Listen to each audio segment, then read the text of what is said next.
मूर्ति पूजा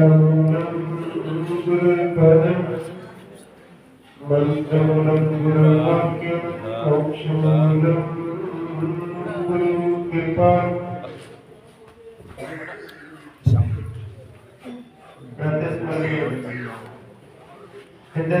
कटकवासी ब्राह्मण शीर्षक को देव मार्ग के शिक्षक में कोटि दंडवत प्रणाम। उपस्थित परमात्मा अंशदेव सभी संत महापुरुष एवं अपनी अपनी आगाध श्रद्धा निष्ठा और प्रेम को लेकर के आए हुए श्री भगवान जी के प्यारे गुरुमुखों प्रेमियों,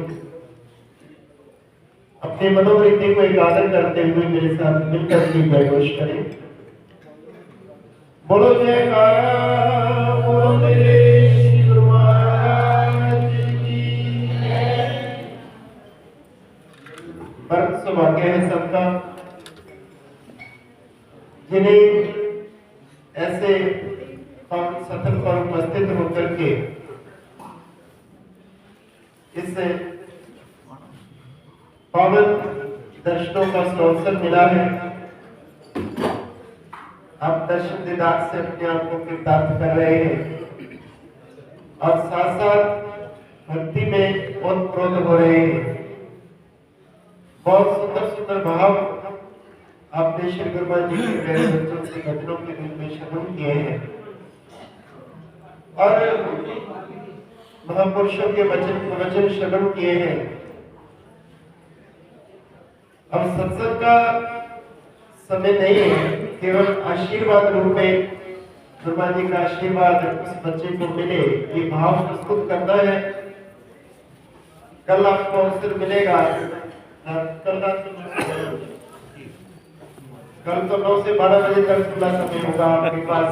कल सत्संग भी होगा, महापुरुषों के वचन भी सुनेंगे, सत्संग कीर्तन भी होगा और थके हुए आए हैं। और आज इस कार्यक्रम को ज्यादा लंबा नहीं करना, दिन का भी कुछ कार्यक्रम होगा वो बताएंगे आपको, जैसा भी कल का शेड्यूल है। तो निवेदन ये करना है कि दादा परमात्मा जी श्री परमहंस दयाल जी महाराज, उनका जीवन कितना त्याग और तपस्या से भरपूर था। उनके जीवन का हर क्षण हर पल हमारे लिए प्रेरणा का स्रोत है। कितना बड़ा त्याग उनके जीवन में रहा, कोई जुबान से वर्णन नहीं किया जा सकता। अपना घर बार परिवार छोड़ा, 2 घरों की संपत्ति तो छोड़ी ही, केवल 3 वस्त्रों में घर छोड़कर चले गए। गंगा किनारे जाकर के वस्त्रों का भी त्याग कर दिया और बक्सर के जंगलों में जाकर के 17 वर्ष तक तप किया, साधना की। अंदर से ही प्रेरणा हुई कि एक स्थान पर ठहरना ठीक नहीं है, तो भ्रमण के लिए निकल पड़े। गुरुदेव का आदेश पाकर के मथुरा, वृंदावन, अयोध्या इत्यादि घूमते हुए जयपुर में पहुंचे। यहाँ पर मुझे स्वामी अनंतपुरी जी महाराज का सानिध्य मिला। यहाँ पहाड़ की कंदरा में तप किया। यहाँ के राजा महाराजा बहुत प्रभावित हुए। यहाँ के उस समय के राजा माधव सिंह तो उनसे दीक्षित हुए ही, उनके जीवन से प्रभावित होकर, और उसके साथ साथ अनगिनत राजा, मैंने 17 या 18 राजाओं के तो नाम भी पढ़े किसी पुस्तक में। स्वामी विवेकानंद जी वर्णन कर रहे थे। और ऐसा सुनने में आया कि उस समय 24 राजा उनकी शरणागत हुए, दीक्षित हुए, और उन राजाओं के जो गुरु थे उन्होंने भी दादा गुरुनाथ जी को अपना गुरु माना। अध्यात्म के सम्राट का दर्जा श्री परमहंस महाराज जी को प्राप्त था। और माधव सिंह जी ने जब ये कहा कि महाराज मैं महलों में रहता हूँ, आप मेरे गुरुदेव हो और आप पहाड़ की कटरा में, मैं आपके लिए सुंदर स्थान बनवाना चाहता हूँ, तो त्याग की बात कर रहा था। मैं इतना त्याग है कि उन्होंने कहा कि तने उड़ियानी से बढ़कर नहीं कोई मकान अपना, इस तन से बड़ा और कोई मकान, अच्छा मकान नहीं है। इस तन का महत्व दर्शाया कि इस तन में रह करके आप क्या कर सकते हो, मानव जीवन का महत्व उन्होंने दर्शाते हुए ये कहा।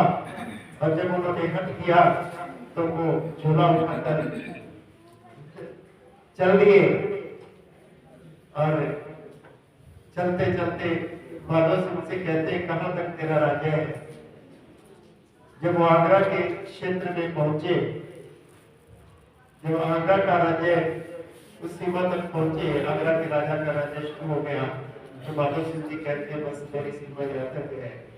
उन्होंने कहा फकीरों की सीमा तो सब सीमा से बाहर है, हम किसी सीमा में बंधे हुए नहीं है।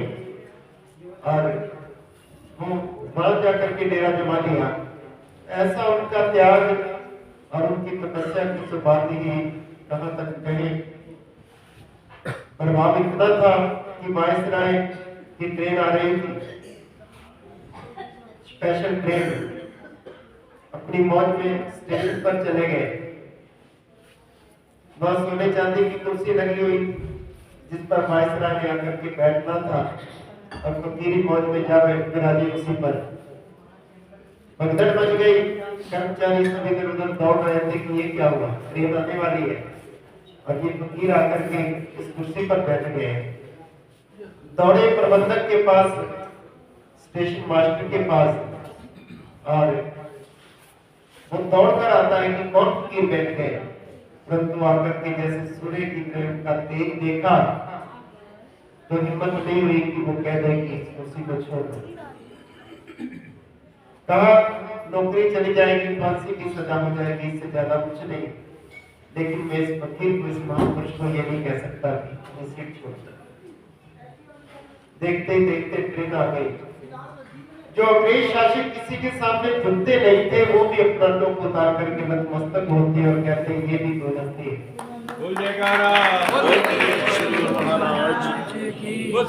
दरबार की ऐसा प्रभाव रहा दादा गुरुनाथ जी श्री परमहंस त्यागी महाराज का। ऐसी महान हस्ती की शरण में आने का अवसर मिला है। और जब बैठे हैं, दादा गुरुनाथ जी की धन समाधि है।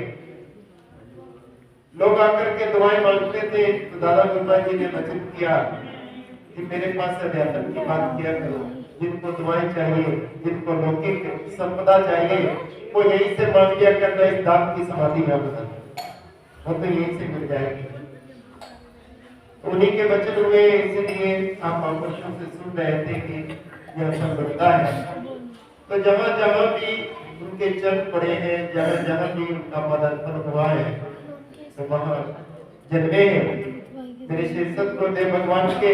और जिनके हृदय में उनका वास हो गया है, तो वही तीर्थ है। तो प्राप्ति जिनको अपने भाव से होती है, उनकी रहमत में कमी नहीं है। तेरे दरबार की दाता निराली शान ये देखी, सिखावत तेरी गलियों में खुद चक्कर काटती देखी। फैलाई जिसने करे अपने तेरे दरबार में दाता, तुझे देते नहीं देखा मगर झोलियां भरी देखी। बोल जयकारा, बोल श्री गुरु महाराज की।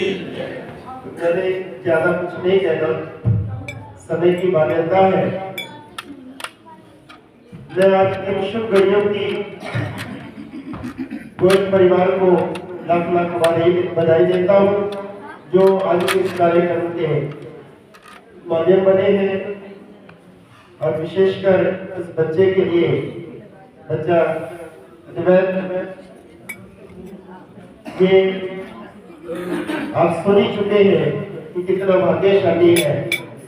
और इसके माध्यम से कितने लोगों को स्थल स्थल पर दर्शन करने का अवसर मिलता है। कभी छपरा, कभी जयपुर, कभी श्री नगरी साहिब इत्यादि स्थानों पर तो ये बधाई का पात्र है।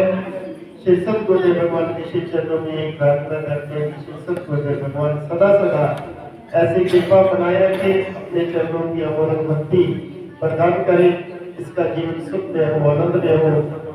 और इसके साथ साथ आई हुई सभी संगत के लिए ये प्रार्थना करता हूँ कि मेरे श्री सत गुरुदेव भगवान सबको अपनी अमोलक भक्ति प्रदान करें, जिससे मानव जीव पाना सफल हो। भक्ति दान हमें दीजिए, गुरुदेव के देव और दर्शना चाहिए दाता श्री। बोलो जयकारा, बोलो श्री महाराज,